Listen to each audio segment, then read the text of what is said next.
எல்லோரும் என்னை கைவிட்டார்கள், கர்த்தருமே என்னை கைவிட்டுட்டாரோ என்று குழப்பத்தில் இருக்கும் ஆத்மாவே, இன்று கர்த்தர் உங்களுக்கு சொல்லுவது ஏசாயா 54:7.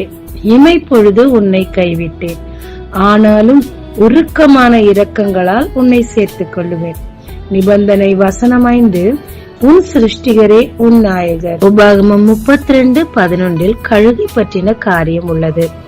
கழுகு தன் கூட்டை கலைக்கிறதாம். கலைத்தவுடன் கூட்டிலிருந்து குஞ்சு கீழ் நோக்கி விழ ஆரம்பிக்கும். அப்பொழுது இந்த குஞ்சு என்ன நினைத்திருக்கும்? ஐயோ கடவுளே, என் அம்மாவை மட்டும் தான் நான் நம்பினேன், இப்படி அவர்கள் என்னை கைவிட்டார்களே, நான் விழுந்து மடிய போகிறேனே என்று அலறிக் கொண்டிருக்கும். ஆனால் கழுகோ தன் குஞ்சுகளின் மேல் அசைவாடி குஞ்சு கொஞ்சம் மேல் நோக்கி பார்த்திருந்தா அம்மா அசைவாடுறது அதுக்கு நல்லாவே தெரிஞ்சிருக்கும். பிறகு குழந்தை கீழே விழும் அந்த தருவாயில் தன் செட்டைகளை விரித்து அவைகளை எடுத்து அவைகளை தன் செட்டைகளின் மேல் சுமந்து கொண்டு போகிறதாம். ஏன் இப்படி கழுகு செய்கிறது? நன்றாக இருந்த கூடு ஏன் கலைத்தது? ஏன் இப்படி செய்கிறது? ஏனென்றால் குஞ்சு கூட்டில் இருந்தா கம்ஃபர்டபுளா அங்கேயே இருக்கும். அதனால கூட்டை கலைக்கும் போது குஞ்சு பறக்க கற்றுக்கொள்ளும்.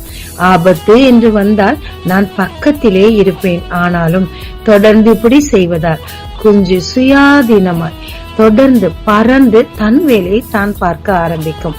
தன் வாழ்க்கை தான் நடத்த கற்றுக்கொள்ளும். ஆமாங்க, அநேக நேரத்துல எல்லாரும் என்ன கைவிட்டுட்டாங்க, கர்த்தர் தான் என் கதின்னு நான் வந்தா அவரும் எல்லாம் என்ன கைவிட்டுட்டாருன்னு தோணலாம்.